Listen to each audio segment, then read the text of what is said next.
सन्नो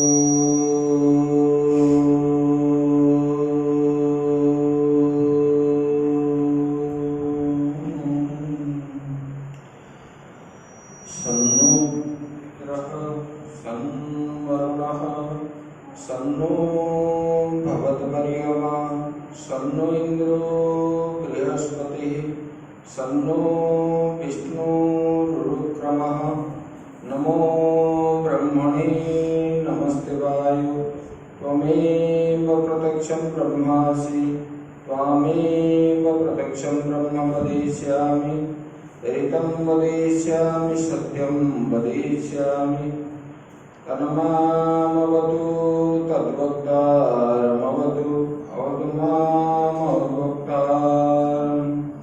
ॐ शान्तिः शान्तिः शान्तिः। शङ्करं शङ्कराचार्यं केशवं बादरायणं सूत्रभाष्यकृतौ वन्दे भगवन्तौ पुनः पुनः। ईश्वरो गुरुरात्मेति मूर्तिभेदविभागिने व्योमवद्व्याप्तदेहाय दक्षिणामूर्तये नमः। गुरुर्ब्रह्मा गुरुर्विष्णु गुरुर्देवो महेश्वरः गुरुः साक्षात् परं ब्रह्म तस्मै श्री गुरवे नमः। वंशी विभूषितकरां नवनीरदावा पीताम्बरातरुणबिम्बफलाधरोष्ठा पूर्णेन्दुसुन्दरमुखा दरविन्दनेत्रा कृष्णात् परं किमपि तत्त्वमहं न जाने। नारायणं नमस्कृत्य नरं चैव नरोत्तमं देवीं सरस्वतीं व्यासं ततो जयमुदीरये। मूकं करोति वाचालं पङ्गुं लङ्घयते गिरिं यत्कृपातमहं वन्दे परमानन्दमाधवम्। यं प्रव्रजन्तं मनुपेतमपेतकृत्यं द्वैपायनो विरहकातर आजुहाव। पुत्रेति तन्मयतया तरवोऽभिनन्दुः तं सर्वभूतहृदयं मुनिमानतोऽस्मि। सच्चिदानन्दरूपाय विश्वोत्पत्त्यादिहेतवे तापत्रयविनाशाय श्रीकृष्णाय वयं नमः। ये सच्चिदानंद भगवान सद्गुरुदेव महाराज की जय। श्रीमद्भागवत महापुराण की जय। ओम नमः पार्वती पते हर हर महादेव। सब लोग स्विच ऑफ करके सत्संग में बैठिए, नहीं तो साइलेंट मोड करके।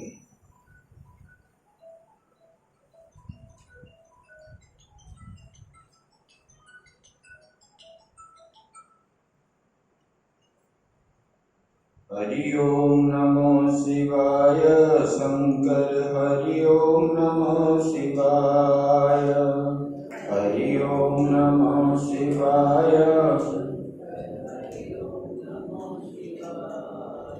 हरि ओम नमो शिवाय हरि ओम नमो शिवाय हरि ओम नमो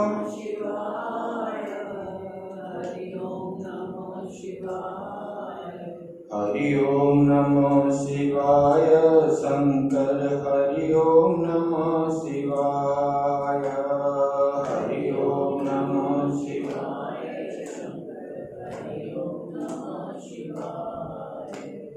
हरि ओम नमो शिवाय हरि ओम नमो शिवाय हरि ओम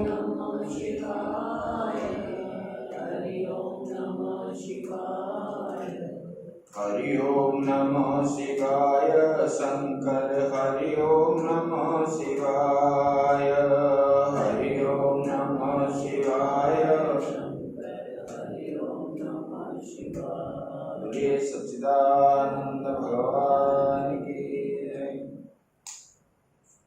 तो हम लोग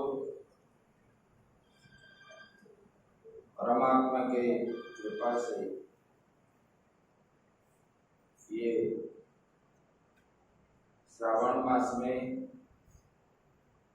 श्रीमद् भागवत की पुण्य कथा हम श्रवण कर रहे हैं। महात्मा में आया है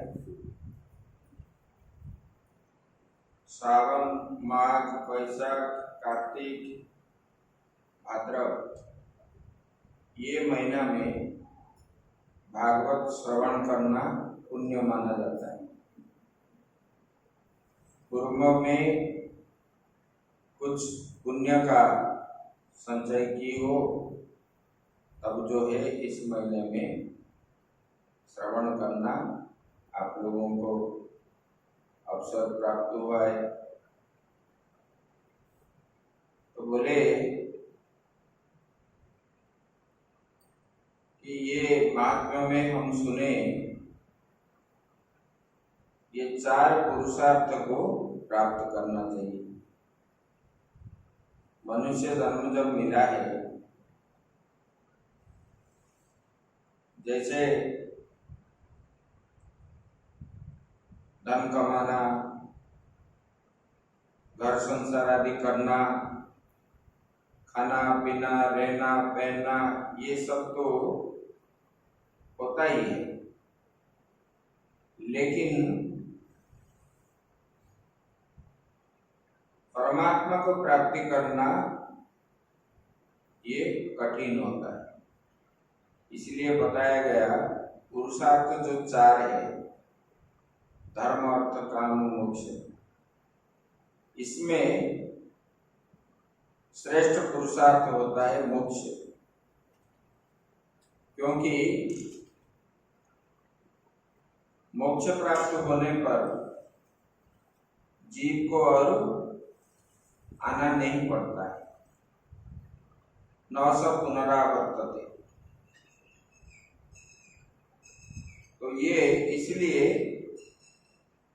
ये श्रेष्ठ पुरुषार्थ माना गया है। और कितने जन्मों के पुण्य से 84 लाख प्रकार के योनि भ्रमण करते करते मनुष्य जन्म प्राप्त हो, और मनुष्य जन्म में आकर के पशु जैसे बुद्धि करोगे तो फिर ये मनुष्य जन्म पाना उचित नहीं माना गया। तो मनुष्य जन्म मिला है किस लिए?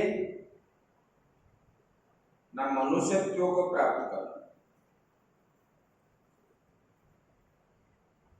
मनुष्य में जो चीज होना चाहिए ये तो जितना कर रहे हैं ये तो पशु पक्षी कीट पतंग आदि करते हैं। अपने को जानना,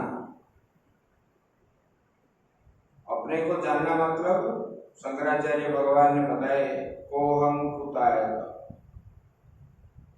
मैं कौन हूं, मैं कहां से आया हूं।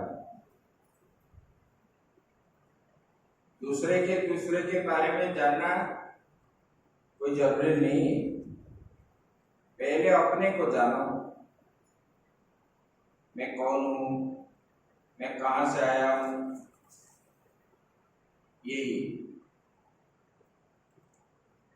तो ये जो मैं के बारे में जानना, इसको जब जान जाओगे तब आपका विवेक जो है उत्पन्न हो जाए।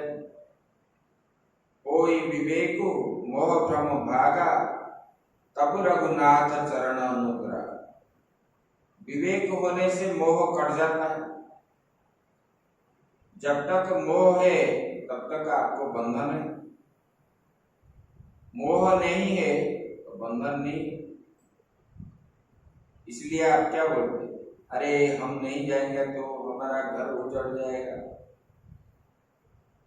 उजड़ेगा कि नहीं उजड़ेगा वो पहले से लिखा हुआ है।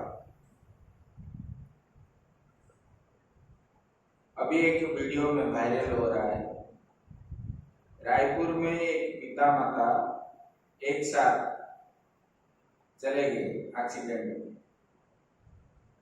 और बच्चे जो है 8 महीने की, और उनके पिता रेलवे में नौकरी कर रहा था रायपुर में, अभी 4-5 दिन की बात।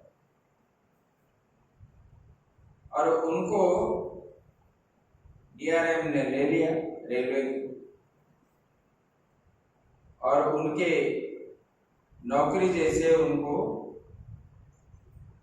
तनख्वाह मिलेगी, तो बच्ची को देखभाल करने के लिए कितने पिता माता से भी ज्यादा है।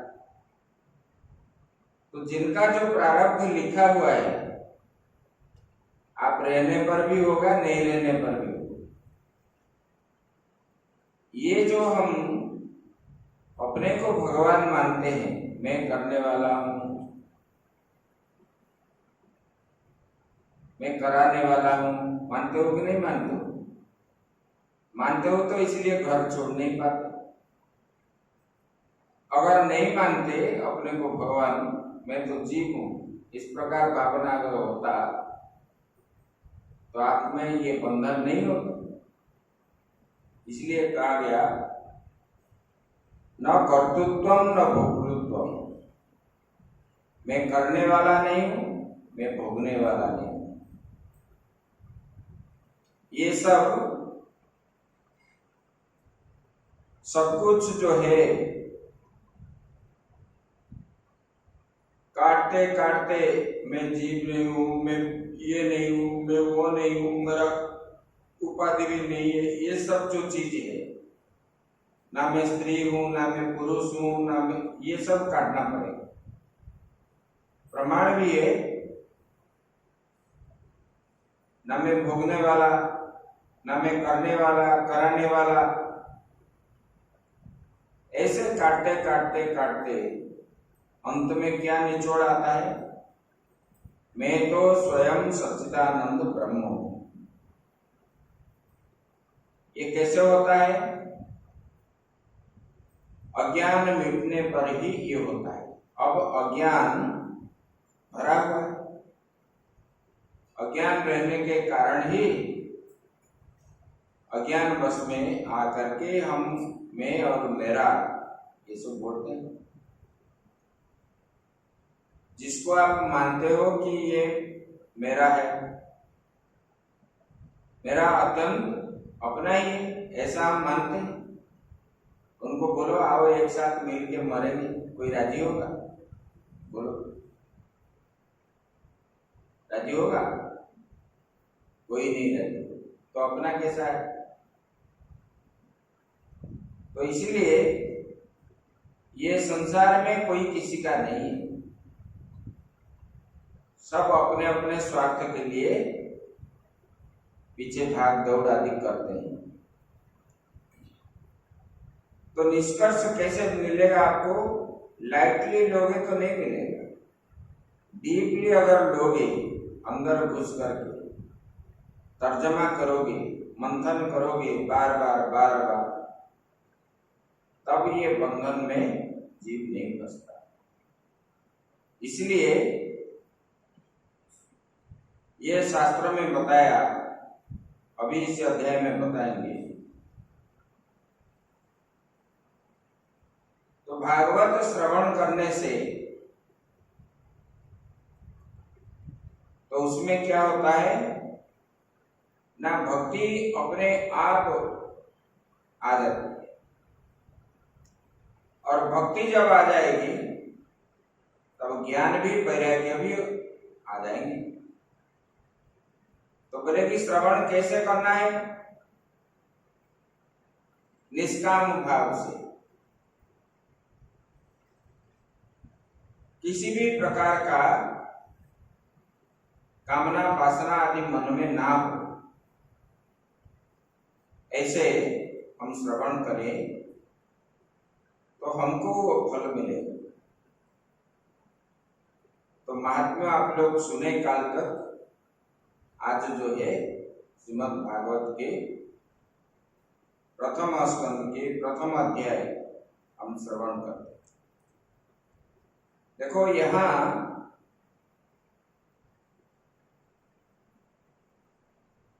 ये किसी संप्रदाय परक नहीं है, ये ग्रंथ किसी एक से बंधा हुआ नहीं है।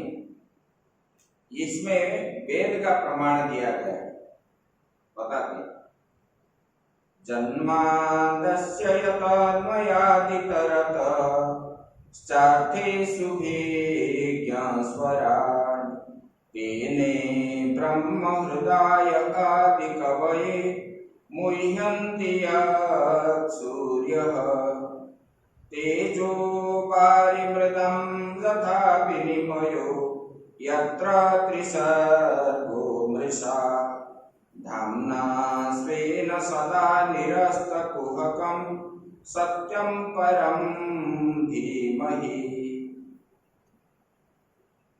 बोले कि ये श्रीमद् भागवत का जो मंगलाचरण किए हैं, ये मंगलाचरण वस्तु निर्देशात्मक है। इसलिए क्या इसमें वैदिकत्व और सत्यत्व का प्रतिपादन किया गया है। मतलब ये शास्त्र जो है वेद के साथ संपर्क है। और क्या है,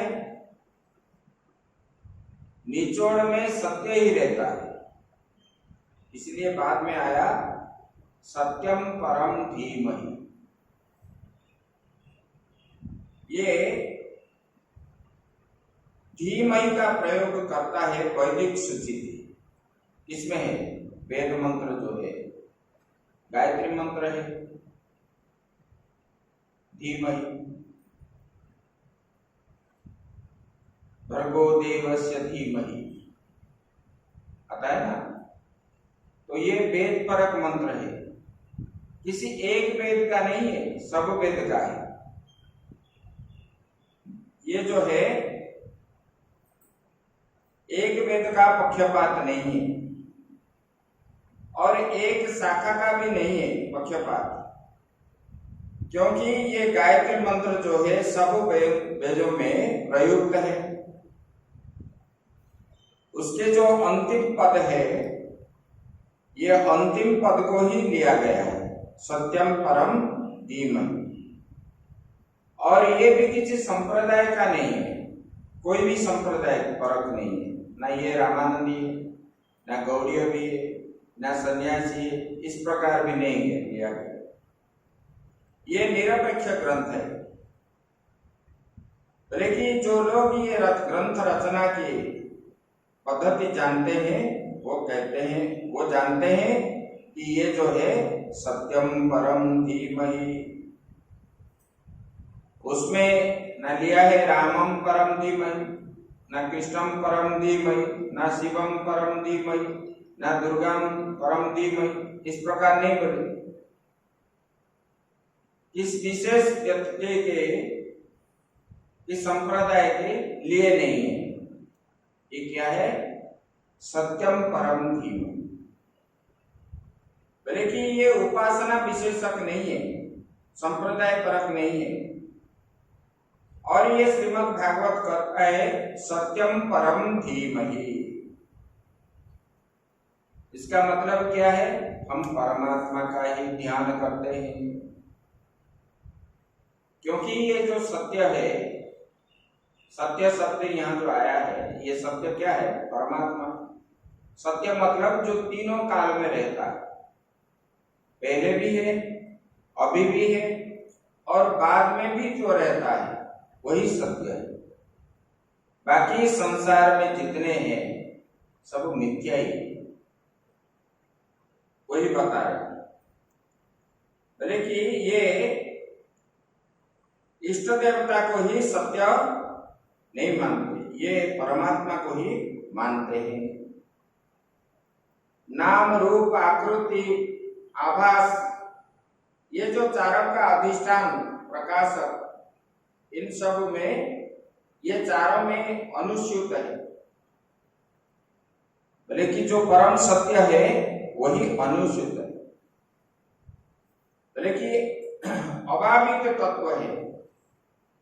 श्रुतियों के अनुसार हम चिंतन करते हैं ये सत्य को, सत्य पदार्थ को, आत्मा ही सत्य, उसका ही हम चिंतन करते हैं। इसमें ये बताया गया। बोले कि एक भी नहीं, ये जो धीमहि आया ये बहुवचन से प्रयोग हुआ है। वक्ता और श्रोता दोनों हम चिंतन करते हैं। किसको? परमात्मा को। सत्य स्वरूप, सत्यम ज्ञानम अनंतम ब्रह्म वेद में आया है। सत्य स्वरूप परमात्मा को हम उनको चिंतन करते हैं। लेकिन हम लोग श्रीमद् भागवत के वर्णन श्रवण में प्रवृत्ति हो रहे हैं और संत्यानुचिंतन के लिए, तत्वानुचिंतन के लिए ही सत्य का अनुसंधान हम करते हैं, चिंतन करते हैं, बार बार तत्व का चिंतन करते हैं। लेकिन यही अनुचिंतन संप्रदाय विशेष का, इष्ट विशेष का नहीं है। कोई संप्रदाय का नहीं, कोई ये इष्ट है हमारा, इसका भी नहीं है। अनेक अनेक इष्टों में निर्विशेष सत्य है, ये उसका हम अनुचिंतन करते हैं। सत्यम परम धीमहि। बोले कि ये वैदिकत्व है, कठोपनिषद में ही आया है। पुरुषान्न परम किंचित सा काष्ठा सा परागति। बोले कि ये पुरुष ही सबसे श्रेष्ठ है, उसके परे और कुछ नहीं है। पुरुष मतलब परमात्मा, उसके परे और कुछ है? कुछ नहीं, वो सबसे परे है, उसके परे और कुछ नहीं है। ये वेद में आया है, कठोपनिषद में नचिकेता को जमराज जी ने बताया, ज्ञान दे। श्रीमद् भागवत का सत्य जो है ये जड़ात्मक नहीं है, ये सत्यात्मक है। हम जो सच मानते हैं वो सच क्या है? जड़ात्मक है। लेकिन परमात्मा जो है वो चेतनात्मक सत्य है। ये अध्यारोप अपवाद के बाद जो अवशेष रहता है वही सत्य है। अंत में जो रहता है वही सत्य है, यही उसी का अनुचिंतन हम करते हैं। बोले कि इनका पहचान क्या है, इसका लक्षण क्या है?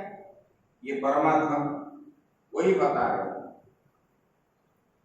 जैसे कि किसी को चिन्हित करने के लिए हम बोलते हैं, जैसे कि हम बोलते हैं कि राम कौन है, हम क्या बोलते हैं?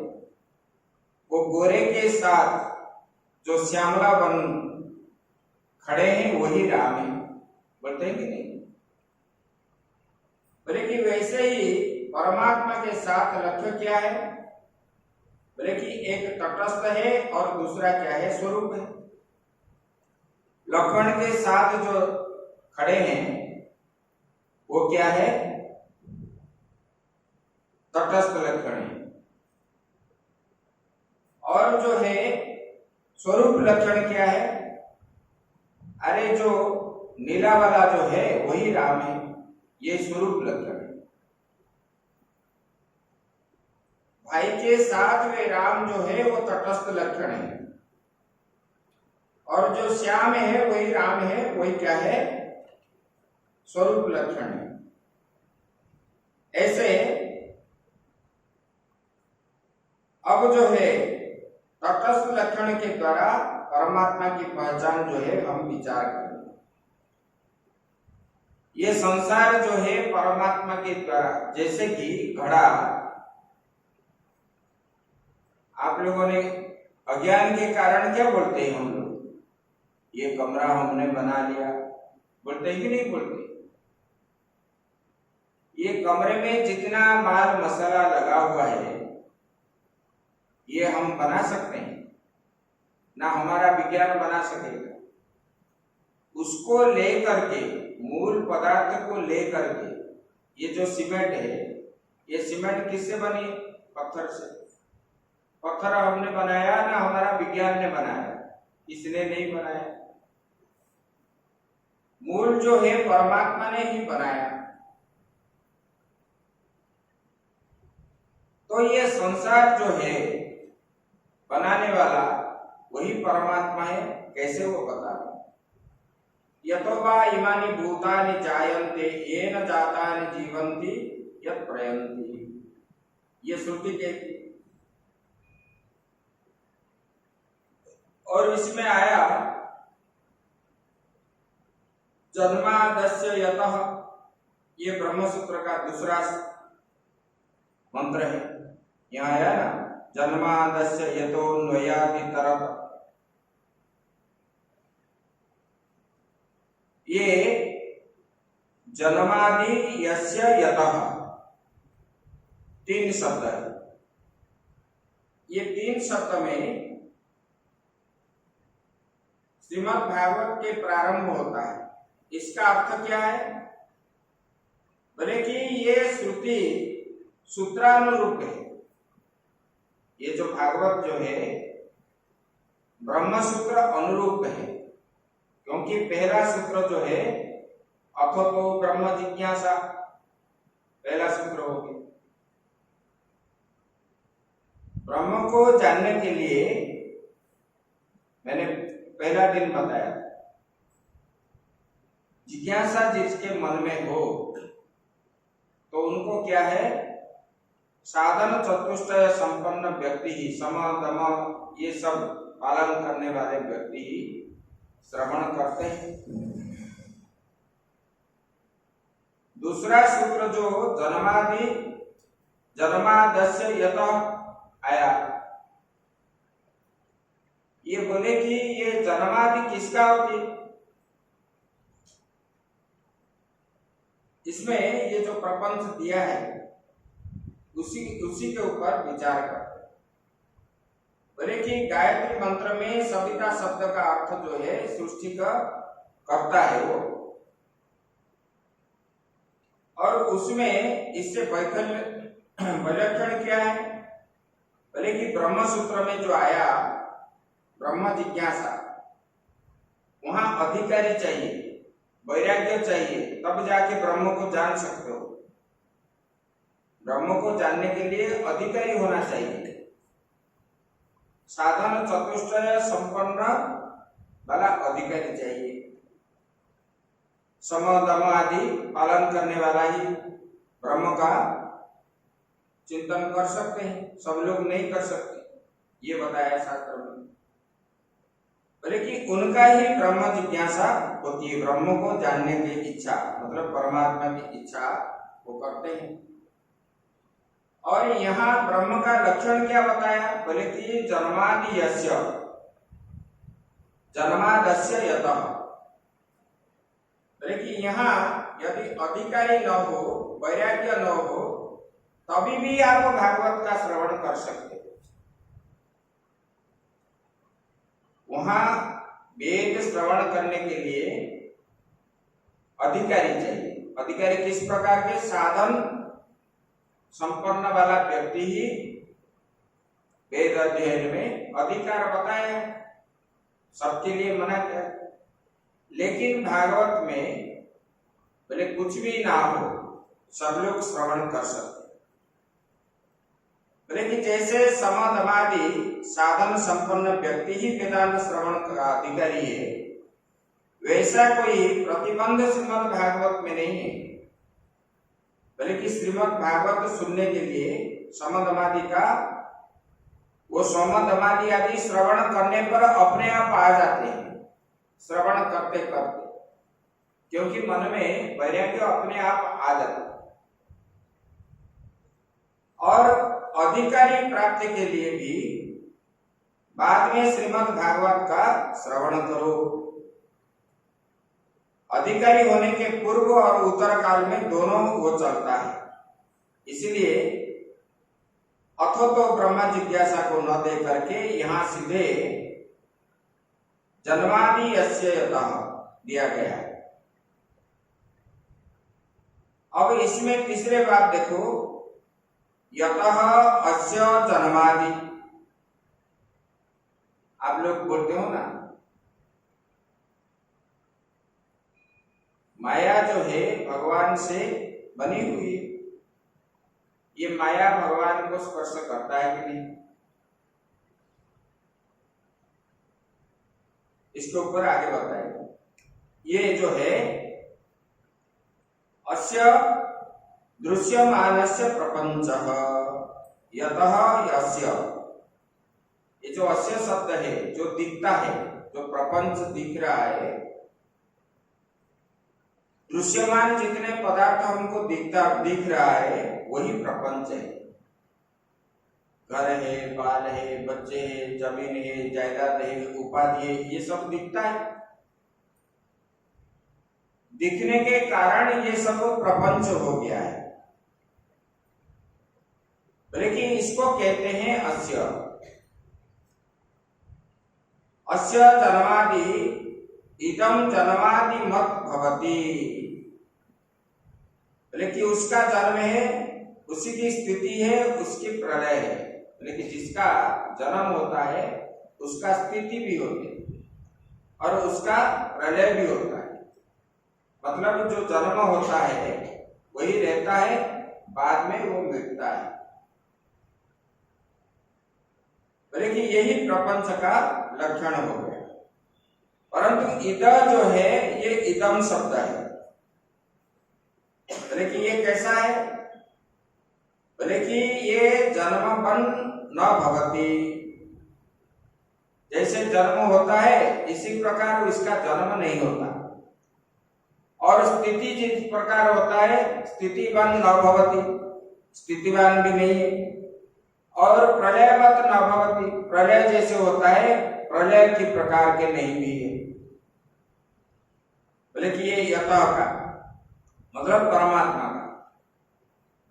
जैसे हम लोगों का सृष्टि स्थिति प्रलय होता है, जन्म होता है, हम रहते हैं, बाद में शरीर मिटता है, इस प्रकार परमात्मा का नहीं होता है।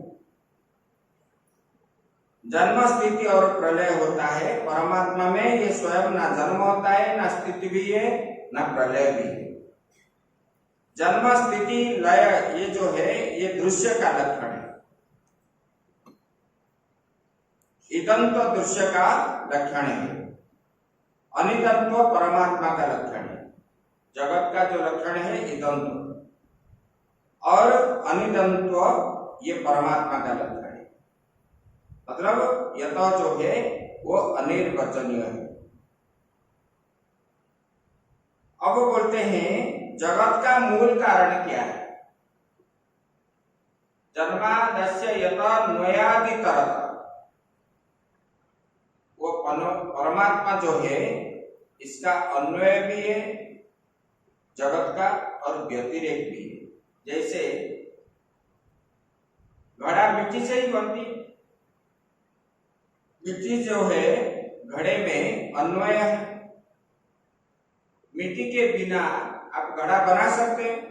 नहीं बना सकते। व्यतिरेक, ये व्यतिरेक हो गया, और मिट्टी अन्वय हुआ और मिट्टी व्यतिरेक भी हुआ। ऐसे परमात्मा भी ये सृष्टि का, ये जगत का अन्वय भी है और व्यतिरेक भी है। परमात्मा नहीं होते हम ये सांस प्रश्वास आदि जो लेते हैं, ये लेने का क्षमता भी हमारा नहीं है।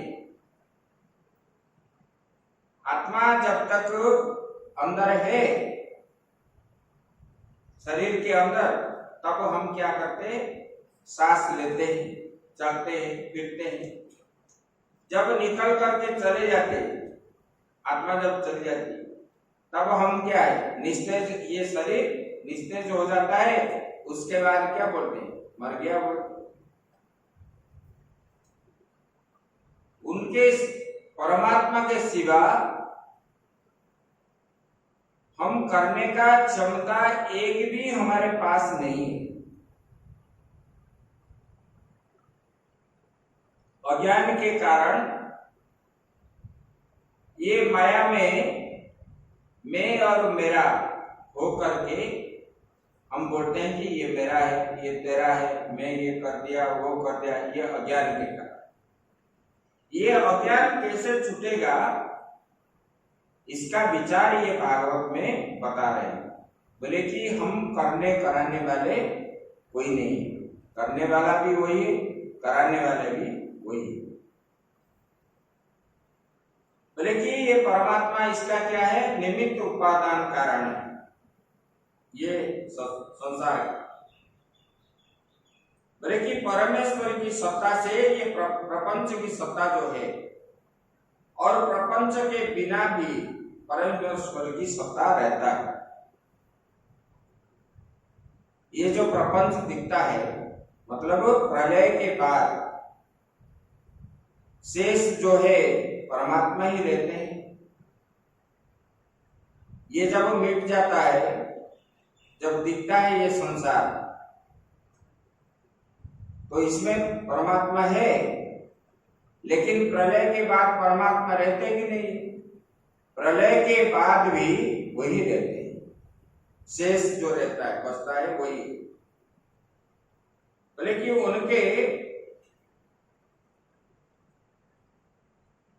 लेकिन उसने जीवों पर महती करुणा करके वो प्रलय की घोर निद्रा से अज्ञान की तरह, अज्ञान निद्रा से जगाया।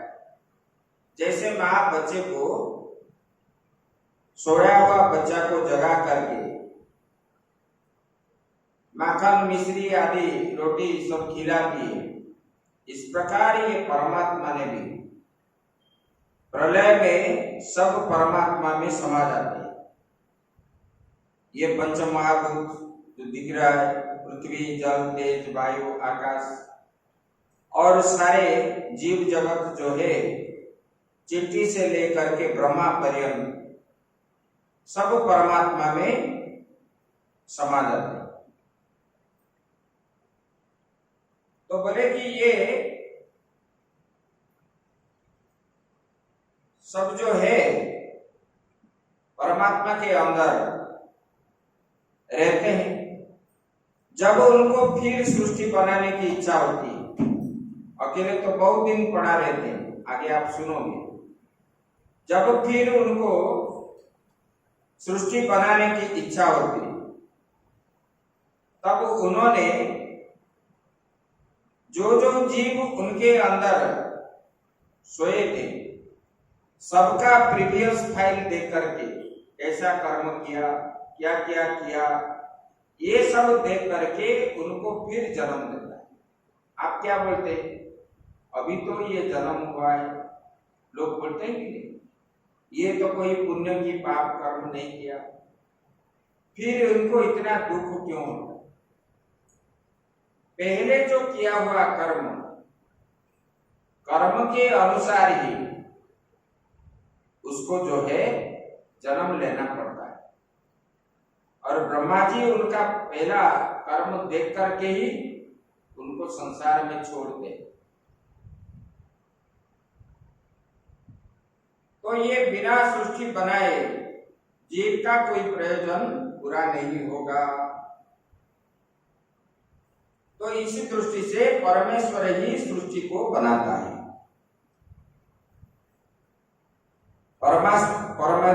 परमात्मा के अतिरिक्त ये सृष्टि को कोई बना नहीं सकेगा। आगे आएगा दूसरा स्कंद में, तीसरा स्कंद में सृष्टि का वर्णन, ब्रह्मा जी कैसे भगवान को सृष्टि बनाने के लिए प्रार्थना करेंगे, वो भी घबरा जाएगा। बोले कि अर्थेषु अविद्यः, इसमें आया है चार्थेषु विद्या स्वराट, वो जो आया है, बोले कि ये परमेश्वर क्या है? बोले कि जड़ नहीं, चेतन है। ये परमात्मा जड़ नहीं है, ये चेतन स्वरूप। बोले कि वो पहचानता है, बोले कि उसको इस बात का अभिज्ञान है कि पूर्व सृष्टि में किसने कैसा कर्म किया था।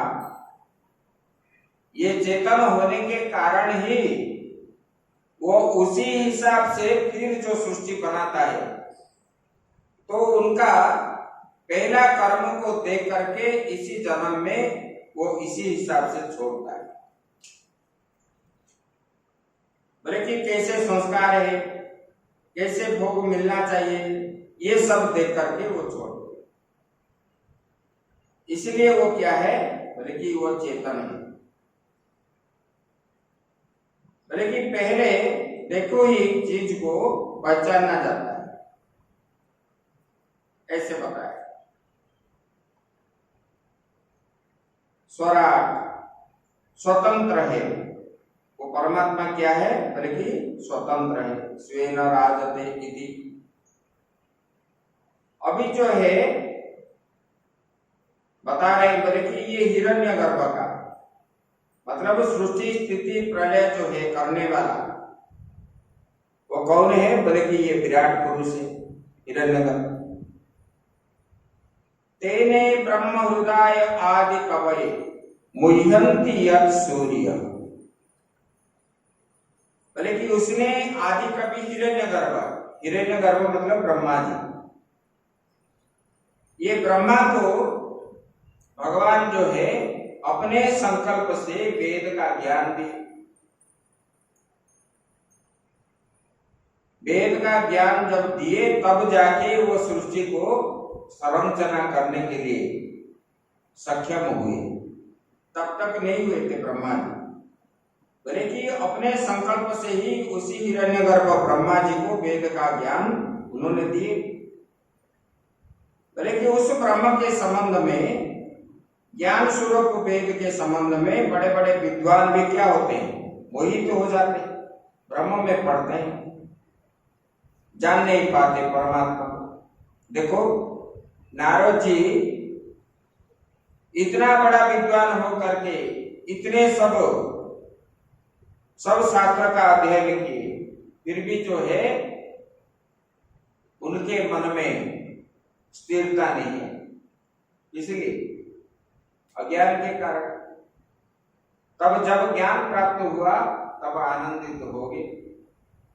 महात्म्य में आप लोग सुने, ऐसे बड़े बड़े विद्वान भी इसमें मोहित हो जाते। मोह्यन्ति यत् सूर्य, ये सूर्य शब्द यहां पर जो प्रयोग किया है, ये गुरु को भी सूर्य बोलते हैं। रामानंदी वाले गुरु को सूर्य बोलते हैं। ये सूर्य शब्द का प्रयोग ना वैष्णव ने प्राय किया, ना जैनों ने किया, इसका अनुकरण नहीं किया। तद विष्णु परमं पदम सदा पश्यन्ति सूर्य, ऐसे। बोले कि ये वैदिक मंत्र में बहुत बढ़िया बात है। बोले कि ये सूर्य जो है ये परम पद है। सूर्य मतलब ये परमात्मा का शब्द है, परमात्मा का ही नाम है, परमात्मा को ही बोलते हैं सूर्य।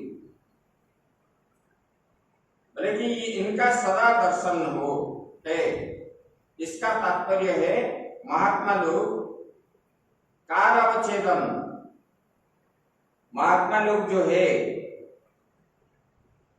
इसी काल में परमात्मा को दर्शन करेंगे, उसी काल में करेंगे, उसी देश में करेंगे, ऐसा नहीं मानते। जहां रहते हैं वही वो दर्शन करते हैं। किसी काल में नहीं, किसी देश में नहीं, किसी स्थान में नहीं, इस प्रकार नहीं है। बोले कि ये परमात्मा भी सदा है और सूर्य भी सदा है। सूर्य जो है सब समय है, ऐसे परमात्मा भी सब समय में है, सब स्थान में है। काल देश वस्तु आदि नहीं है। हम बद्रीनाथ जाएंगे तो वहीं भगवान मिलेंगे, और यहाँ हदियाबाद में रहने से परमात्मा नहीं मिलेंगे, ऐसा बात नहीं। वहां भी जो परमात्मा है, यहाँ भी वो। आपके अंदर भी जो है, मेरे अंदर भी वही, चिंटी के अंदर भी वही है। तो सबके हृदय में आत्मा के रूप में विराजमान होने वाले वही परमात्मा सब में स्थित है, सब स्थान पे है। सिया राममय सब जग जानी, करहु प्रणाम जोरि जुग पानी, तुलसीदास जी ने बताया। लेकिन ऐसा नहीं कि किसी स्थान पे है, इसी स्थान में है, उसी स्थान में है, यहाँ नहीं है, ऐसा नहीं है, यह हर स्थान में है। तो जिनको ये ज्ञान हो गया, बोले कि वो वही चिंतन करता है, परमात्मा जो है, परमात्मा का ऐसे संत लोग चिंतन करते। बोले कि ये परमात्मा जो है चेतन है, हिरण्यगर्भ को भी उन्होंने ज्ञान देने वाला है, और स्वयं जो है स्वयं प्रकाश है, अभिज्ञ है, कारण से सब में व्याप्त है, जगत में व्याप्त है वही परमात्मा। परंतु इसमें जो प्रपंच है उससे वो पृथक है। माया जो है, भगवान की जो माया, ये सब प्रपंच है, ये प्रपंच से परे है, ये प्रपंच उनको स्पर्श नहीं करता। देखो, आप लोग एक दो बच्चे घर रहते कि नहीं? घर में आप लोगों के घर में कितने? 1 2 3 4, ज्यादा से ज्यादा 5 7 मेंबर होते। तो आप लोग क्या बोलते? हम बोल नहीं छोड़ पाते। भगवान जब थे द्वापर में, उनका परिवार कितना है? उनका संतान ही 65,000 थे। तो वो कभी घर में नहीं रहते, गए तो गए। मतलब ये माया जो जान गया है, उसको ये चिंता कभी भी नहीं। भक्त लोग जो होते हैं ना, जैसे कि आप सुनते हैं, तो गुजरात में जो भक्त थे वो भगवान के परम भक्त थे, और उनके एक बेटी थी, शादी का समय आ गया, उनके पास ना धन है ना कुछ भी है, और बोले जो भी पत्नी कुछ भी बोलेगी तो बोलते हैं कि जो करना है वही करेगा, बाल गोपाल ही करेगा, हम कुछ नहीं जानते, हमारा सभी। तब शादी के लिए आ गए सब लोग, और शादी भी तैयार हो गई। शादी के लिए पैसा भी नहीं है इनके पास, कुछ भी नहीं है, उसका भी जुगाड़ हो गया, शादी भी हो गया। कुछ दिनों के बाद वो संबंधी वाले एक लिस्ट भेजे उनको, तो उन्होंने देने का क्षमता भी नहीं है, और उनको ला करके संबंधी वाले जो पत्र दिए थे वो पत्र को पढ़े ही नहीं, और भगवान के आसन के नीचे रख दी, और उन्होंने जिस दिन बोले थे उसी दिन भगवान उन भक्तों का रूप धारण करके उनके घर में पहुंच गए, सामान आदि लेकर, और वहां सब बात दे करके फिर आ गए। देखो, जो भक्त जो है संसार में लिप्त नहीं होता। भगवान ने बोले ना, सर्वधर्मान परित्यज्य मामेकं शरणं व्रज, मेरा शरण में जो आ जाता है, ये माया को छोड़ देता है, उसका सब देखभाल मैं करता हूं।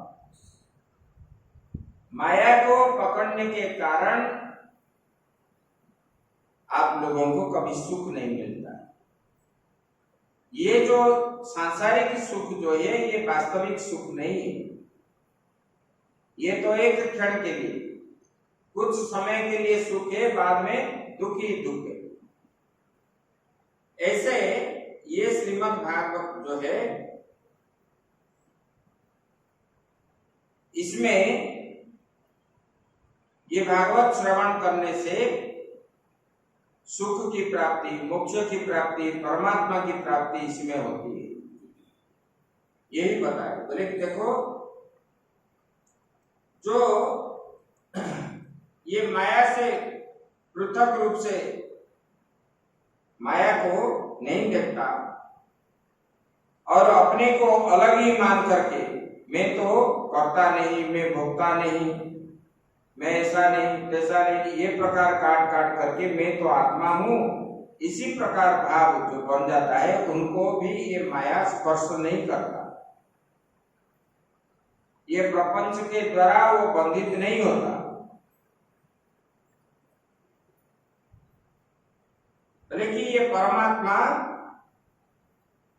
ज्ञान देने वाला है, स्वयं प्रकाश है, अभिज्ञ है, कार्य कारण सबसे व्याप्त है, ये जगत का कारण भी है। परंतु इसमें जो प्रपंच है वो पृथक रूप से सत्य है, लेकिन इसको जो है ये माया स्पर्श नहीं करता, वो स्वयं का स्वरूप है, क्योंकि माया उन्हीं से बनी हुई है, माया को वो जानते हैं, इसलिए माया उनको स्पर्श नहीं करता। तेजो पारि मृदाम जथा विनिमयो यत्र त्रिसर्गो मुषा, जैसे कि सूर्य में जल जो है, जल में किरण पड़ता है तब जो है सोना जैसे चमकता है। जैसे कि दुर्योधन ने जल को स्थल माना, स्थल को जल माना, देखें कि नहीं। जब गए थे युधिष्ठिर महाराज ने इंद्रप्रस्थ में राजसूय यज्ञ किए थे, निमंत्रित होकर के गए थे कौरवों में, दुर्योधन भी गया था। उनके अंदर जो सुधर्मा सभा मयदानव ने बनाया था स्फटिक मणि से, तो वो क्या है ना, वो कैसे दिख रहा था ना, जल जैसे दिख रहा था तो वो स्थल है, जहां स्थल दिख रहा था वो जल है। तो उन्होंने कपड़ा उठा करके चलने लगा तो हंसने लगे, इसकी वजह से तो महाभारत युद्ध हुई। तो बोले कि ये जल में स्थल बुद्धि, ये जो प्रपंच है ये भ्रम होता है, ये भ्रम होता है। बोले कि यत्र त्रिसर्गो मुषा, माया का जो ये तीन गुण है ये परमात्मा के स्वरूप ही, सत्व रजस तम जो है, बोले कि इसलिए वो क्या है, अमृषा है। मृषा मतलब माया, अमृषा मतलब जो माया नहीं है। बोले कि ये अमृषा है, कौन, परमात्मा, ये सत्य है, ये सत्य स्वरूप जो परमात्मा है वो अमृषा है, परंतु परमात्मा से पृथक रूप से बिल्कुल सत्य नहीं है। लेकिन ये अभिप्राय है कि सृष्टि प्रपंच परमात्मा के सिवाय दूसरा कोई वस्तु है ही नहीं, परमात्मा के सिवाय ये जो है इसमें और कुछ है नहीं है सृष्टि में। लेकिन सब और जो है परमात्मा ही परमात्मा है। जैसे कि बलराम जी को ब्रह्मा जी जब भगवान ने गौचारण करा रहे थे और ब्रह्मा जी आए कमंडल में, बछड़ा गौवा ग्वाल बाल सब लेकर के चले गए। बोले कि अरे ये तो परमात्मा है और यहाँ बैठ करके ग्वाल वालों के साथ झूठा खा रहा है, ये कैसा परमात्मा है। तो परीक्षा करने के लिए ब्रह्मा जी लेकर के चले गए और भगवान ने देखे, ढूंढे ढूंढे, जब मिले नहीं, भगवान को पता चल गया कि ये सब करतूत किसका है? बोले ब्रह्मा जी का।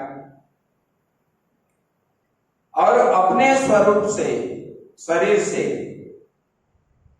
जितने लिए थे ग्वाल बाल, इतना ग्वाल बाल निकाल दिए भगवान ने। और गौ जितना लिए थे वो गौ भी निकाल दी, बछड़ा भी निकाल दिए। और घर में जब गए, जिनका बच्चे चले गए थे ब्रह्मा जी के साथ, भगवान से उत्पन्न हुए बच्चे को माताओं ने अपना बच्चा जैसे माने। और गौ भी जो बछड़ा चले गए थे उनको जैसे स्तन्यपान करा रही थी, इस प्रकार उन्होंने करवाए। और बलराम जी देखने लगे, सबके अंदर ही कृष्ण दिख रहा है। बलराम जी ने पूछने लगे, बोले कि कन्हैया ये क्या चीज है सब? ऐसे परमात्मा जो है सबके अंदर आत्मा के रूप में विराजमान है।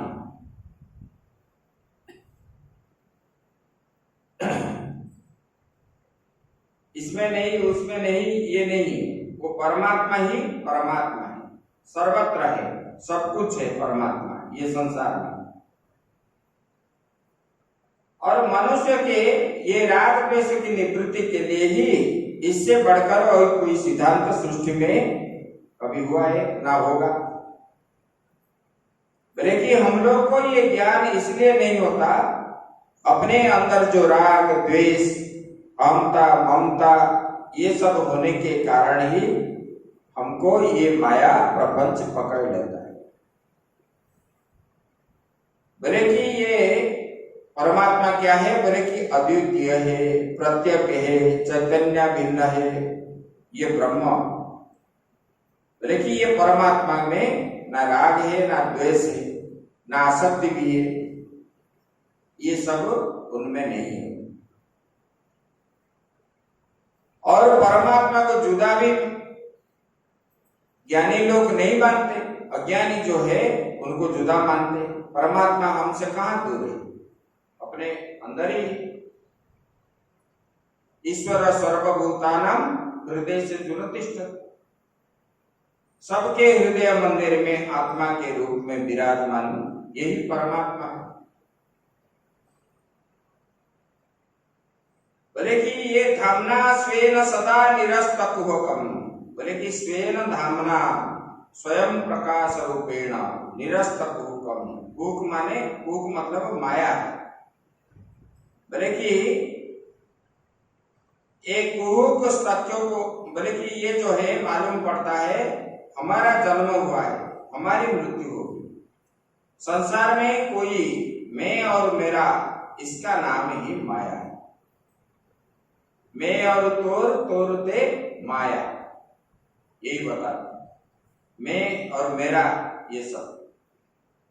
बोले कि परमात्मा ने अपने स्वरूप से माया छाया सबको काट दिया, निरस्त कर दिया, लेकिन परमात्मा को ये माया छाया स्पर्श नहीं कर सकते। बोले कि इस श्लोक महात्मा में, मतलब ये जो है आया, इस श्लोक का अर्थ ये है, परमात्मा में ही, परमात्मा से ही ये संसार उत्पन्न हुआ है, ये स्थिति भी वही है, और प्रलय भी इस परमात्मा के द्वारा हो रहा है। और भगवान के माया के द्वारा ये प्रकृति से उत्पन्न हुई जो माया है, ये माया के द्वारा ये सारे प्रपंच दिख रहा है। और उसी परमात्मा जगत का कारण है, और उसी परमात्मा को जानने के लिए बड़े बड़े मुनि ऋषि भी पागल जैसे हो जाते हैं, फिर भी नहीं मिलते उनको। उसी परमात्मा को श्रोता और वक्ता हम क्या करते हैं? प्रणाम करते हैं। ये जो आया इसमें ये अर्थ है इनका इतना ही। और ये श्रीमद् भागवत जो है, बोले कि ये पंचम वेद रूपी वेद का ज्ञान है इसमें। और इसको जो है, जो ध्यान से सुनता है उनको जो है धर्म अर्थ काम मोक्ष, ये चार पुरुषार्थ को वो प्राप्त करता है। बोले कैसा है ये बता रहे हैं। बोले कि वेद परक इसमें भी बताया गया, निगम कल्पतरोर्गलितं फलम सुखमुखादमृत द्रव संयुतम पिबत भागवतम रसमालयम मुहुरहो रसिका भुवि भावुकाः। बोले कि ये निगम कल्पतरोर्गलितं फलम, निगम मतलब वेद,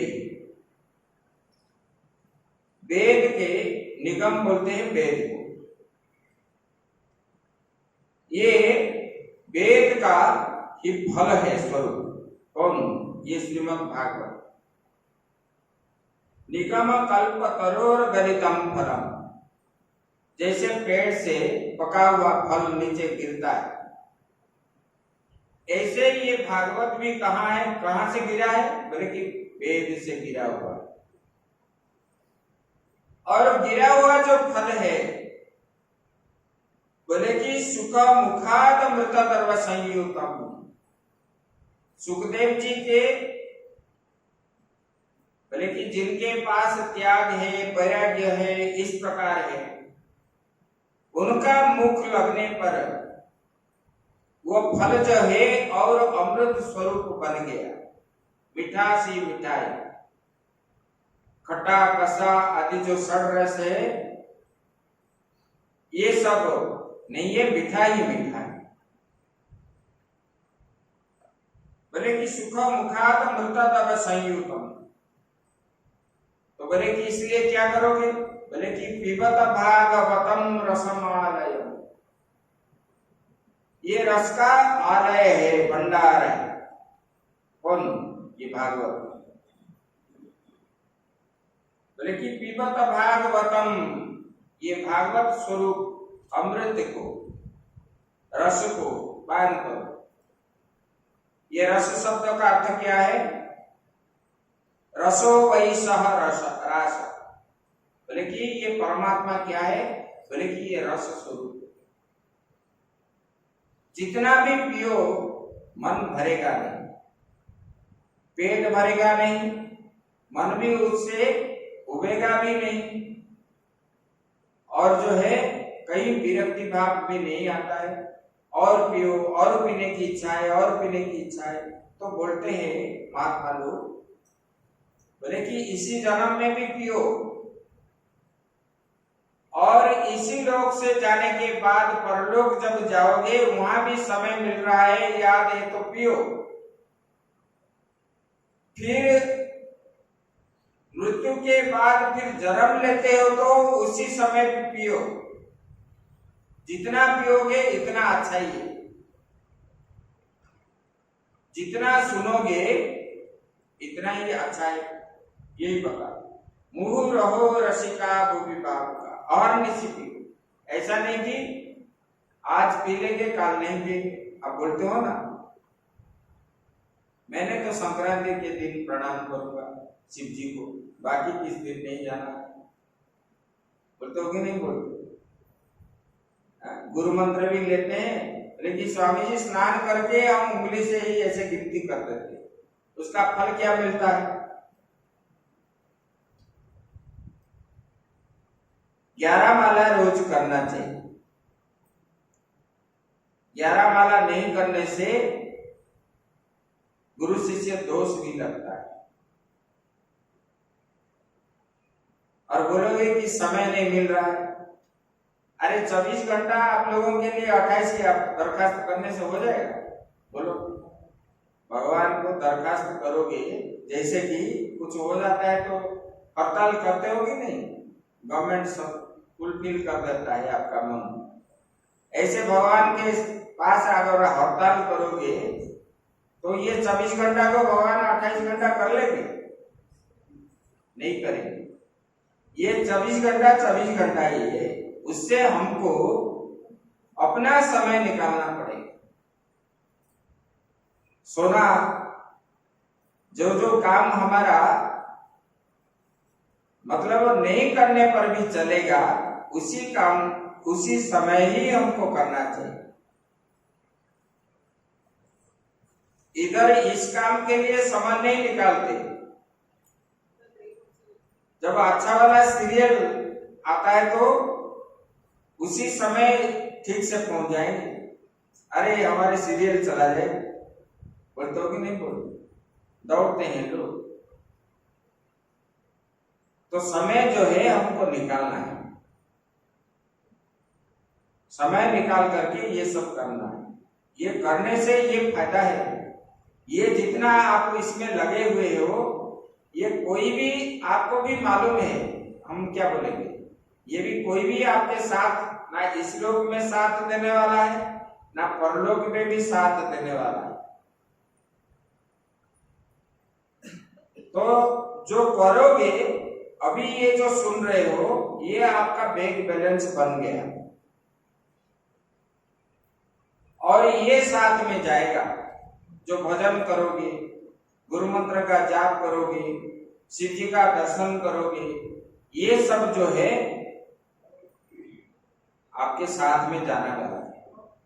और ये कर्म करते करते करते आपके मन में राग, द्वेष, हिंसा, काम, क्रोध, लोभ, ये जो है ये अपने आप धुल जाता है। जैसे सर्फ पानी में कपड़ा डालने पर कपड़े में जितना मैल है अपने आप छूट जाता है।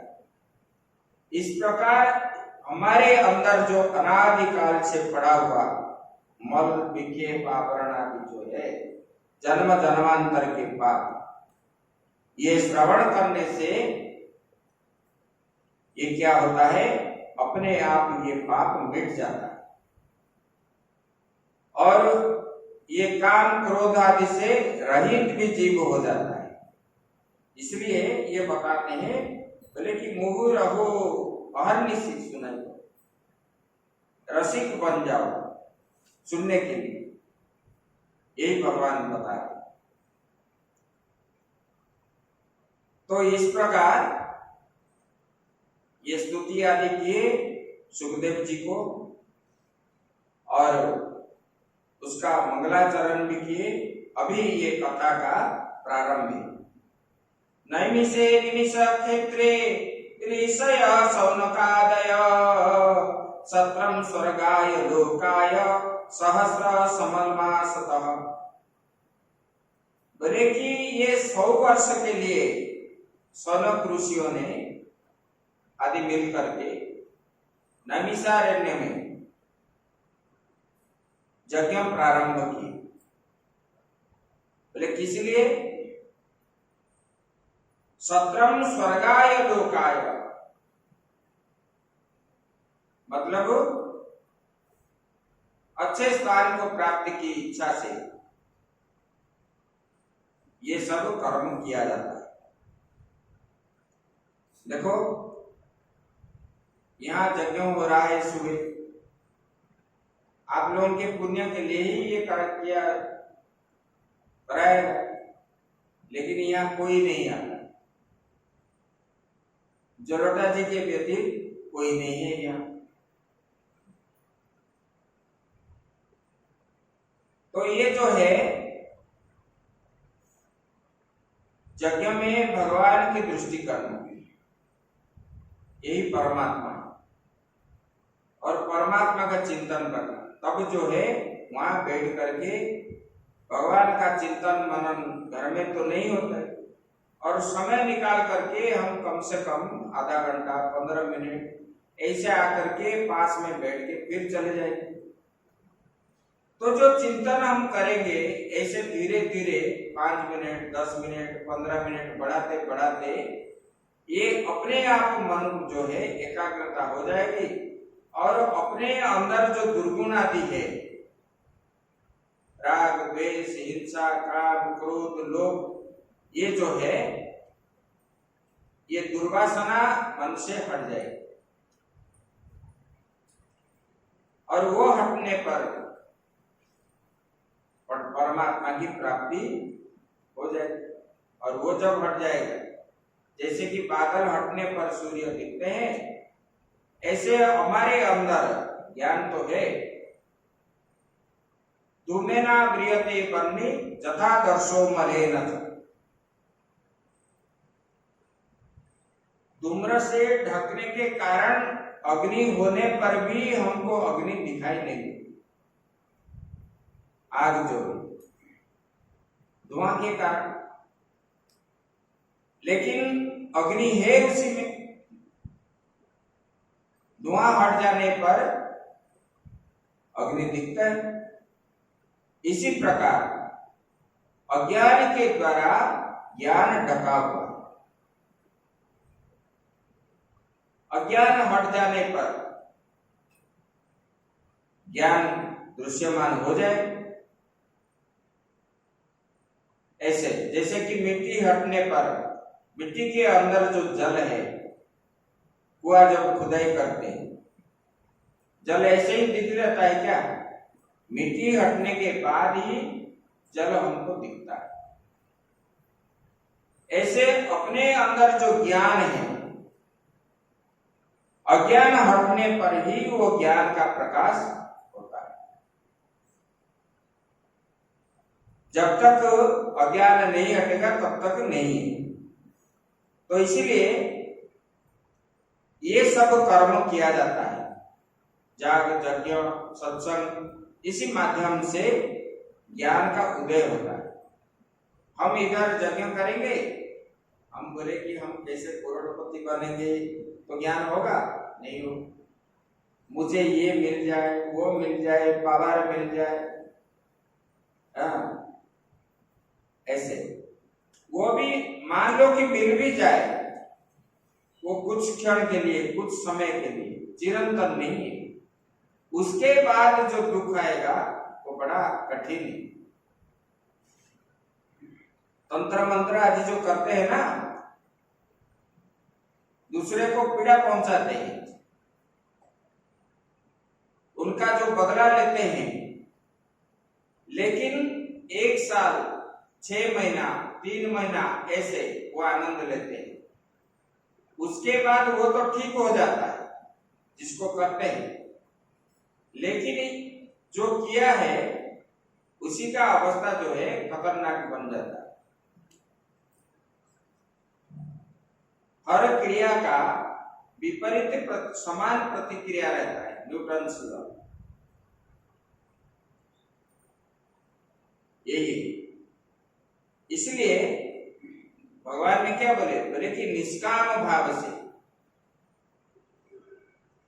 जैसे माँ भोजन बनाने समय वो ना बोलते हैं कि ना मेरे लिए मैं बनाऊं, मैं किसके लिए नहीं बनाऊं, मैं किसको भोजन नहीं दूं। निस्वार्थ पर भाव से अपना सेवा को ठीक से संपन्न करता है, कोई भी स्वार्थ नहीं है उसमें। और देते देते जब बचता भी नहीं तो वो कभी मन में दुख नहीं होता कि मैं खाया नहीं। पानी पी करके भी कोई माताएं सो जाती ऐसे निस्वार्थ भाव से ये परमात्मा की सेवा इसी प्रकार जो करते हैं उसी को ही परमात्मा की प्राप्ति होती है। बोले कि ये यज्ञ आदि जो करते, बोले कि इसमें क्या है? यज्ञ में यज्ञों वै विष्णु, ये यज्ञ में जो अग्नि है वो अग्नि क्या है? बोले कि ये साक्षात विष्णु भगवान। और विष्णु भगवान का ज्ञान करना चाहिए। अग्नि के अंदर भगवान का स्वरूप को चिंतन करना चाहिए, मनन करना चाहिए, 12 अक्षर मंत्र का जाप करना चाहिए, नहीं तो गुरु मंत्र का जाप करना चाहिए। वो अग्नि को देख करके यही भगवान है, भगवान का चिंतन करो, मनन करो, तब जो है यज्ञ का फल मिलेगा। यही बताया। बोले कि 17 स्वर्गाय लोकाय सहस्र सममास। बोले कि ये सहस्र वर्षों में पूर्ण होने वाले ये यज्ञ जो है, ये महान यज्ञ का अनुष्ठान शौनकादि ऋषियों ने भगवत प्राप्ति की इच्छा से की। तो एकदा तु मुनयः प्रातर्हूत हुताग्रयः सत्कृतं सुतमासीनं प्रपच्छूरिदमादरात्। बोले कि एक दिन उन लोगों ने प्रातः काल जो है अग्निहोत्र आदि करके निवृत्त होकर के सुत जी, बोले कि उसी समय निवृत्त जब हुए तब सुत जी आए। जब सुत जी को उन लोगों ने देख लिए तब उनको जो है पूजन की और ऊंचे आसन पर बैठा करके उन लोगों को प्रश्न किया। बोले कि भगवान आप निष्पाप है और बोले कि भगवान आप निष्पाप है, आप समस्त इतिहास पुराण का ज्ञान आपको है, व्यासदेव जी ने आपको सिखा है, व्यासदेव जी से आप सीखे हैं सब कुछ। बोले कि ये आप जो है सब कुछ जानने वाले हैं और हम लोग जो है ये यज्ञ का अनुष्ठान जब कर रहे हैं, यज्ञ अनुष्ठान होने के बाद अपराह्न में भगवान हम आपसे कुछ सुनना चाहते हैं, हमको भी वही ज्ञान दीजिए आप।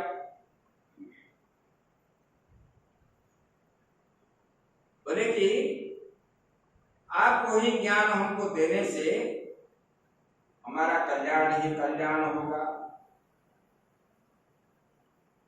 ऐसे प्रार्थना करके उनको जो है, बोले कि आप परम विरक्त है और परम शांत है। बोले कि भगवान आप पुण्यात्मा है और वही परमात्मा का लीला भगवान ने किस लिए देवकी के गर्भ में उत्पन्न हुए और कैसे दुष्टों का संहार किए, और भगवान जब चल गए दुष्ट संहार के बाद तब कलियुग का प्रभाव आ गया, तब भगवान आप जो है उन्हीं की कथा हमको श्रवण करवाए, क्योंकि ये संसार में वो बड़ा औषधि है हम लोगों के लिए। भगवान की कथा जो है वो बड़ा औषधि,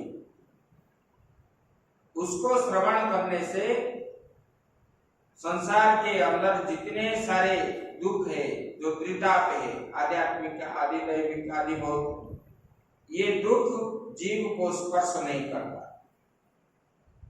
इसलिए भगवान आप उसको जो है बताइए।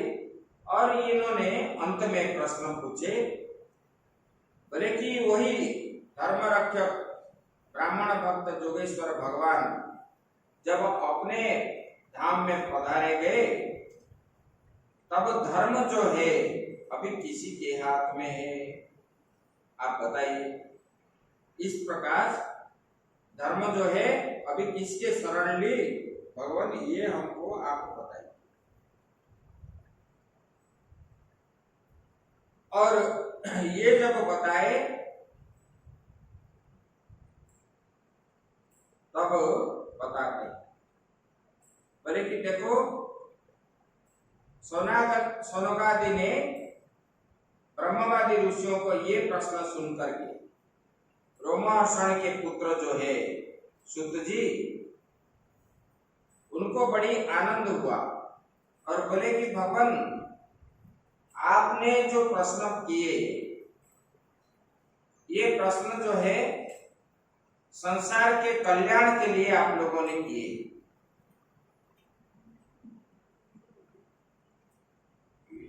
ये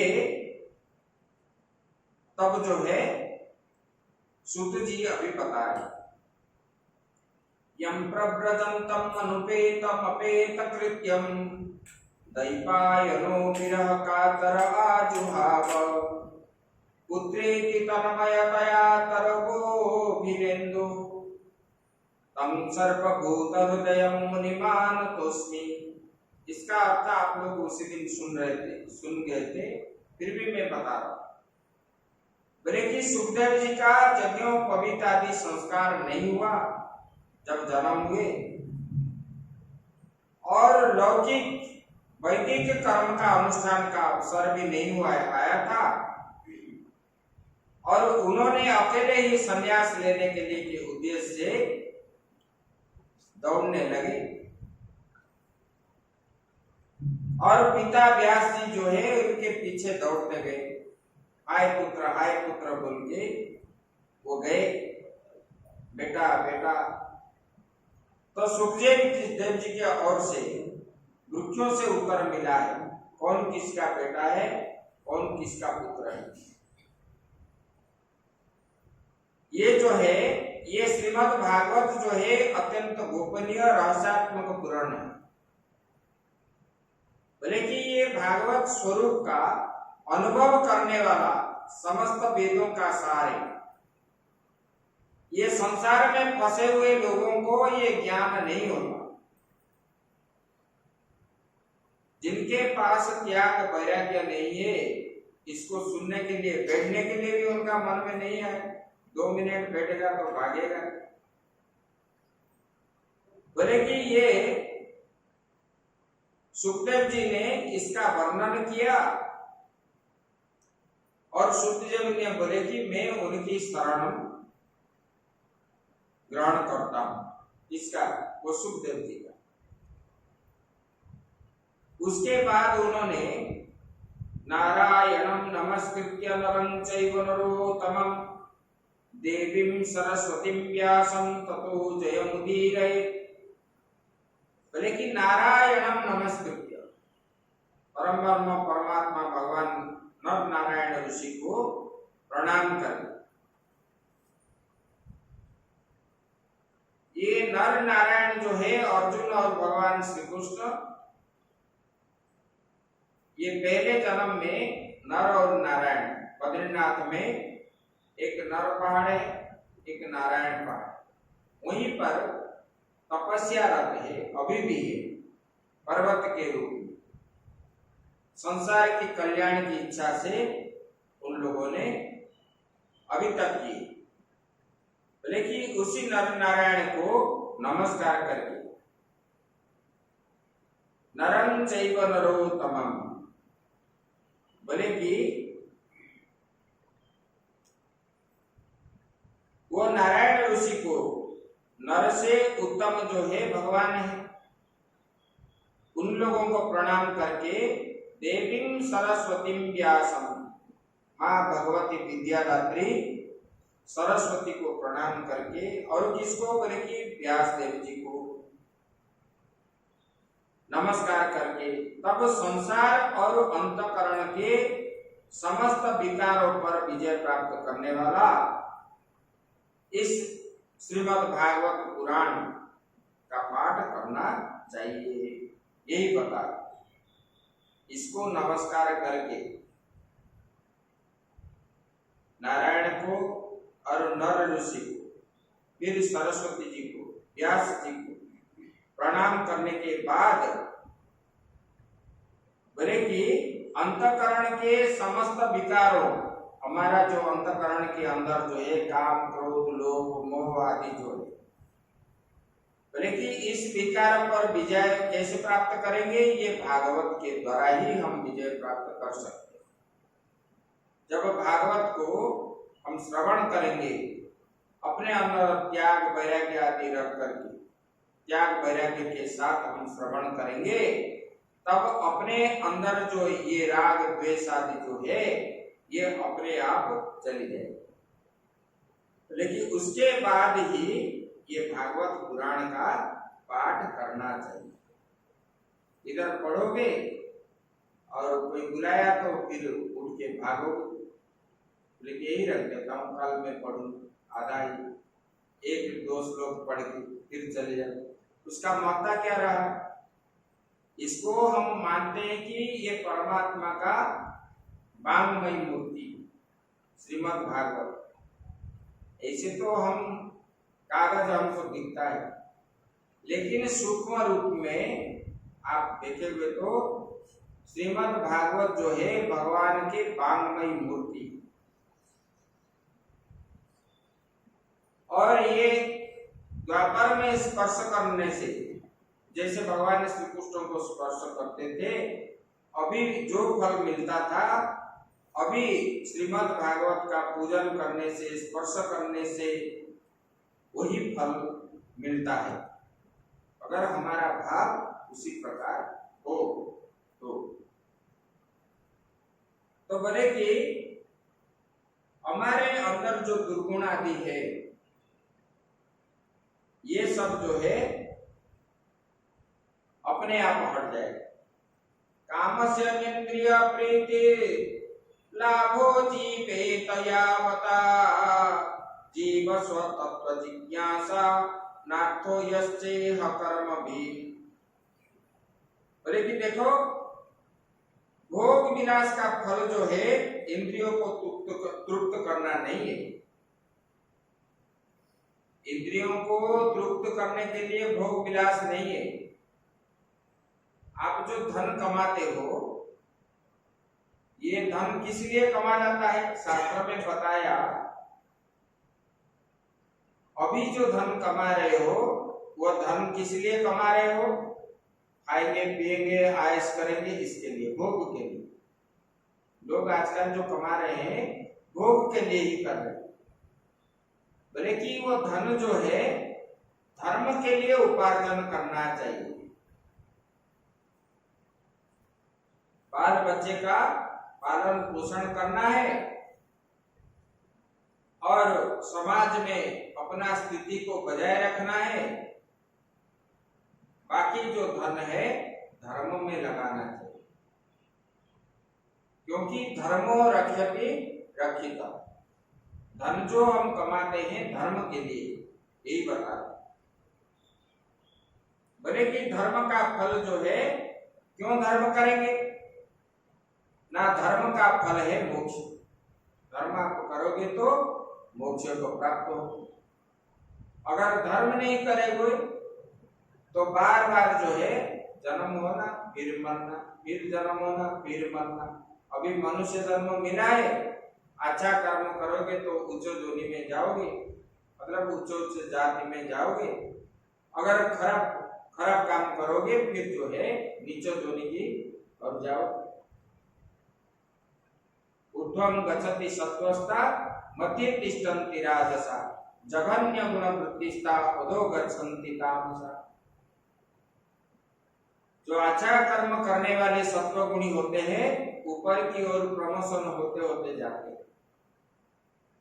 और रजोगुणी वाले जो होते हैं ये मध्य में रहते हैं, और तमोगुणी वाले जो कर्म करते हैं वो नीचे योनि की ओर प्राप्त होते हैं। अभी तो मनुष्य जन्म मिला है, फिर कुकर शुकर योनि में जाओगे, फिर उधर से होते होते होते होते फिर मनुष्य जन्म कब मिलेगा, कैसे मिलेगा, ये किसी को पता नहीं। इसलिए अभी जो जन्म मिला है ये इसी जन्म में ही हम परमात्मा को कैसे प्राप्त करेंगे उसी का प्रयास करना चाहिए। देखो, अजामिल ने मतलब मृत्यु के समय 5-10 मिनट भी मतलब भजन नहीं किया, एकाग्रचित्त होकर के सब कुछ भूल करके भगवान का नाम लिया पुत्र के नाम पे, और उनको भगवान के पार्षद आकर के उठा के ले गए। और भगवान कितना दयावान है, इतने होने पर भी हम सब जानते हैं, सुनते हैं, समझते हैं, फिर भी भगवान का नाम नहीं लेते। पैसा कहाँ मिलेगा उसी पर दौड़ते। अभी हम बोलेंगे कि समय नहीं है, रात को 2 बजे कोई बोलेगा कि आपको वहां जाने से 1 करोड़ मिलेगा, तब क्या करोगे? भागोगे। उसी समय ना डर है, ना भय है, ना घर का काम है, ना स्वामी कुछ बोलेगा, ना स्त्री भी कुछ बोलेगी, ये सब दिखाई नहीं पड़ेगा, बस भागो। यही वो हम जानते हैं कि वो लाने से हमको विपत्ति है, हमारा जान भी कभी जा सकता है, फिर भी हम जो है उसको छोड़ते नहीं। यही बता रहे। बोले कि धर्म का फल जो है मोक्ष है। बोले कि उसका सार्थकता प्राप्ति में नहीं है, केवल धर्म के लिए। बोले कि जो धन हम कमा रहे हैं धर्म के लिए ही खर्च करें, भोग के लिए नहीं है। अपने बच्चे के लिए जितना चाहिए उतना करो, बाकी जो धन बचता है उसको धर्म काम में लगाओ, तब जो है आपका जीवन सार्थक हो जाए। यही बता। तदा रजस्तमो भावा कामलोभादयश्चये चेत एतैरणाविद्धं स्थितं सत्त्वे प्रसीदति। बोले कि देखो, भागवत अथवा भागवत भक्तों के निरंतर सेवन से अशुभ वासना नष्ट हो जाता है। हमारा वासना जो है दो प्रकार है, एक शुभ वासना है, एक अशुभ वासना है। परमात्मा को जो प्राप्त करने का वासना है वो क्या है? शुभ वासना है। ये सांसारिक वस्तु में जो वासना है, वासना मतलब इच्छा है, वही क्या है? अशुभ वासना है। मुझे घर प्राप्त हो, मुझे धन प्राप्त हो, मुझे पुत्र प्राप्ति हो, मुझे ये प्राप्त हो, ये जो हम भावना करते हैं ये अशुभ वासना है, क्योंकि ये हमको बंधन में डाल देता। तो इसलिए ये अशुभ वासना सब जो है भागवत अथवा भागवत भक्तों के निरंतर सेवन से, श्रवण करने से, उन लोगों के पास बैठने से, सत्संग सुनने से, भागवत की पाठ करने से ये अशुभ वासना जो है मूल रूप से नष्ट हो जाता है। और क्या होता है? बोले कि भगवान के प्रति स्थायी प्रेम जो है वो अंदर होते बढ़ती रहती, बढ़ जाता है। बोले कि जब रजोगुण और तमोगुण का भाव काम और लोभ को शांत हो जाता है, काम और लोभ ये दोनों हमारा क्या है? शत्रु है। ये दोनों रजोगुण और तमोगुण।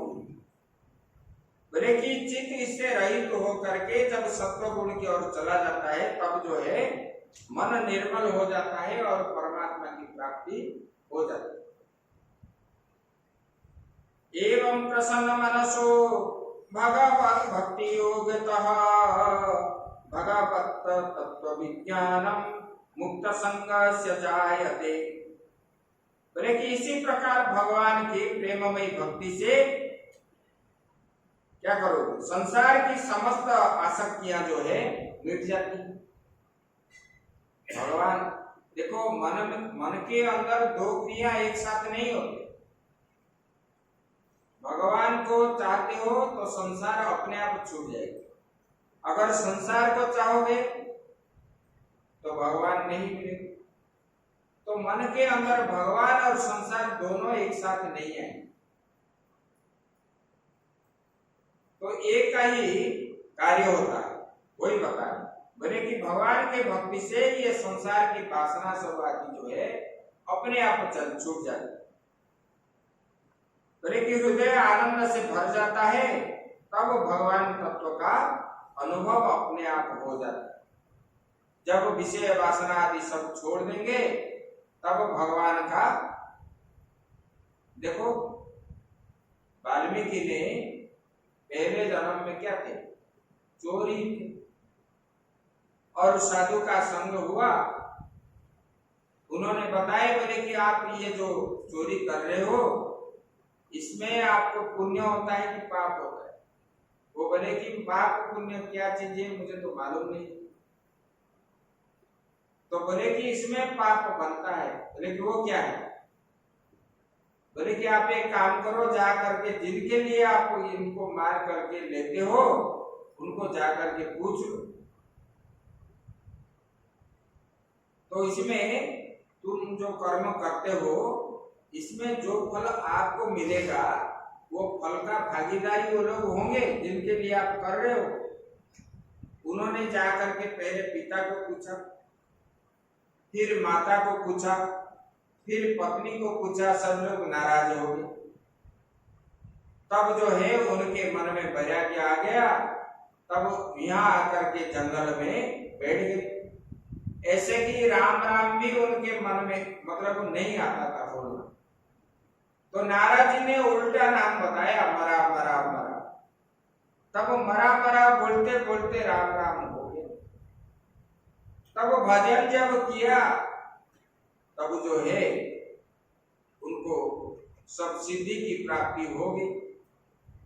बोले कि ये जो वासनाएं हैं, परमात्मा जब अंदर घुसते हैं तब विषय वासना सब अपने आप कट जाता है। विद्यते हृदय ग्रंथि छिद्यन्ते सर्व संशया क्षीयन्ते चस्य कर्माणि दृष्ट एवात्मनैश्वरे। बोले कि ये हृदय में विद्यते हृदय ग्रंथि, बोले कि हृदय में आत्मा स्वरूप भगवान का साक्षात्कार होते ही जितना संशय है, ध्रुव जी ने भगवान का भजन कर रहा, इसीलिए ना विमाता ने जो कटु वचन, विमाता की कटु वचन सुन करके उनके मन में क्षोभ हो गया। तब उन्होंने जंगल की ओर दौड़ पड़े और भगवान का भजन करने लगे। और भगवान जब प्राप्त हो गए, प्राप्त होने के बाद उनके मन के अंदर जो संशय था सब कट गए।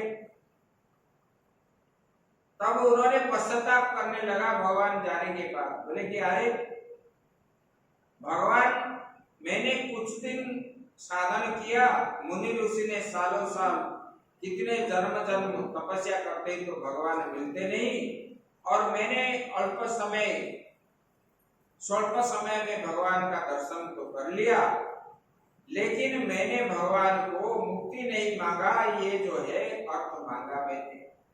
मन में विक्षेप हो गए। बोले किस लिए? ना भगवान को, भगवान का दर्शन होने के बाद अपने अंदर जो मैल आदि है वो सब साफ होता है, परिष्कार होता है, तब ज्ञान जो है उत्पन्न होता है। ये बता रहे विद्यते हृदय ग्रंथि छिद्यते सर्व संशय। बोले कि ये हृदय में आत्मस्वरूप भगवान का साक्षात्कार होते ही हृदय के अंदर जो ग्रंथियां है वो सब टूट जाती है, सारे संदेह जो है मिट जाती है, और क्षीयते चास्य कर्माणि, जो कर्म हम किए थे, जो पाप पुण्य आदि जो है वो सब नष्ट हो जाता है, पाप नष्ट हो जाता है। बोले कि ये मिट जाता है, कर्म बंधन क्षीण हो जाता है, जो परमात्मा की प्राप्ति से। इसलिए हमारा कर्तव्य क्या है? भगवान का चिंतन करना, मनन करना, ये सब। बोले कि ये सब क्यों होता है? बोले कि ये प्रकृति जो है, ये तीनों गुणों का समाहार जो है प्रकृति है, सत्व रज तम, इसको कहते हैं प्रकृति। भगवान ने प्रकृति को स्वीकार करके, देखो निर्गुण निराकार होने पर भी परमात्मा ने सगुण साकार बनते हैं, इसलिए ना जीवों के उद्धार के लिए लीला आदि जो करते हैं, अपने को जब प्रकृति को खुद स्वीकार करते हैं तब जो है इस संसार की स्थिति, उत्पत्ति और प्रलय उसी से ही होती, प्रकृति के द्वारा। और भगवान ने ब्रह्मा, विष्णु और जो है रुद्र ये ग्रहण करते हैं। बोले कि ये फिर भी मनुष्यों का परम कल्याण तो सत्व गुण स्वीकार करने वाले श्रीहरि से ही होता है। मतलब जो सत्व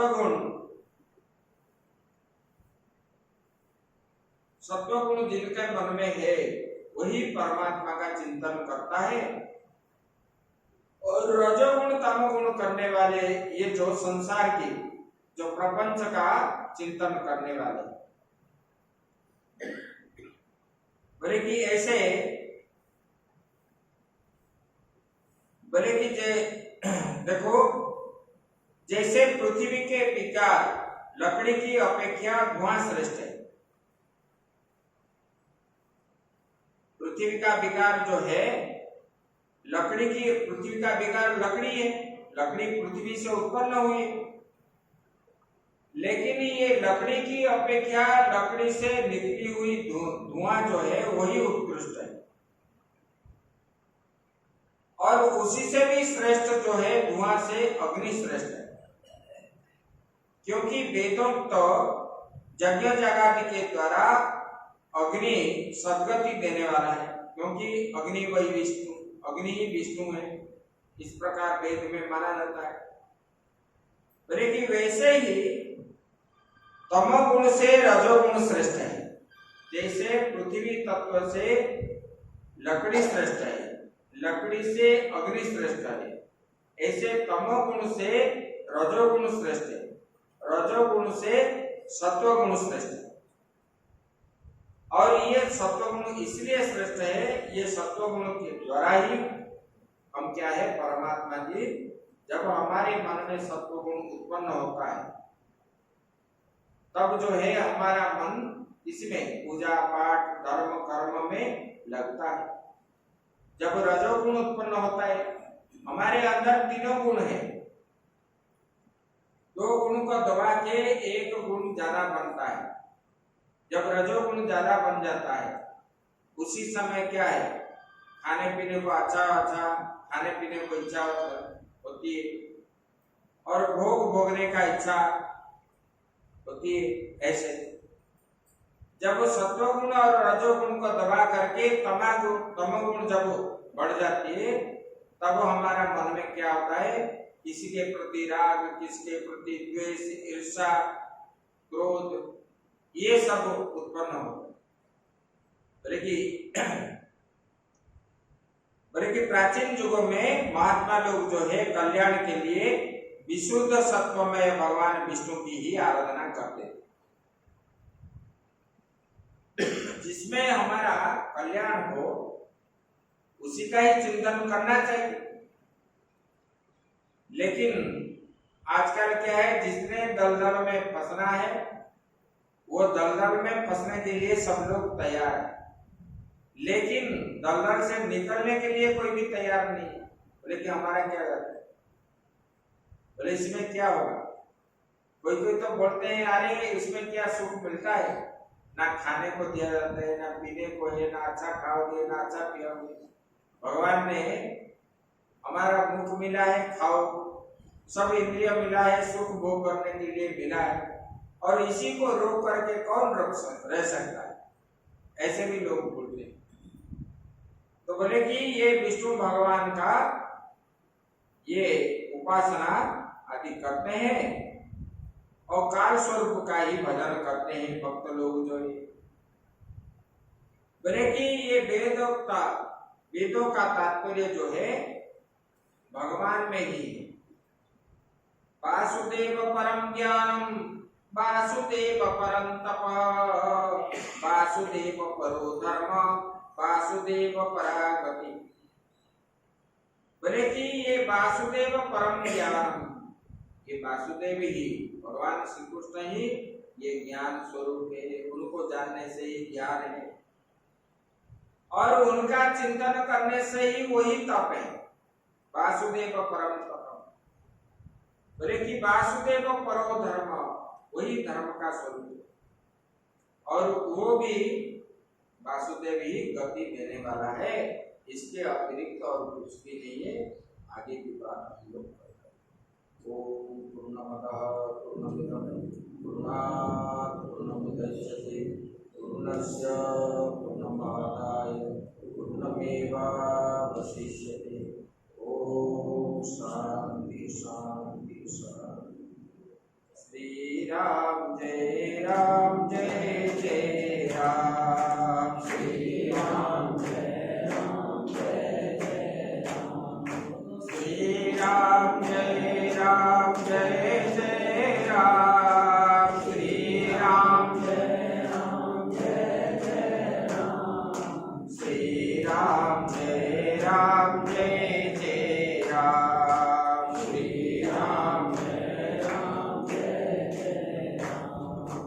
श्री राम जय राम,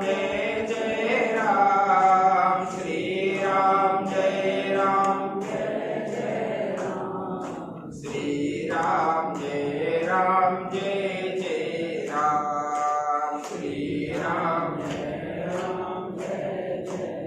बोलिए सच्चिदानंद भगवान की, सद्गुरुदेव महाराज की, श्रीमद् भागवत महापुराण की, धर्म की अधर्म का प्राणियों में विश्व का, गौ माता की, गौ हत्या, गंगा जमुना मैया की, नर्मदा मैया की, बद्री विशाल भगवान की, द्वारिकाधीश भगवान की, रामेश्वर भगवान की, बलभद्र स्वामी की, सुभद्रा माता की, जगन्नाथ स्वामी की, चक्र सुदर्शन की, श्री वंकी बिहारी लाल की, गिरिराज महाराज की, राधा रानी की, काशी विश्वनाथ भगवान की,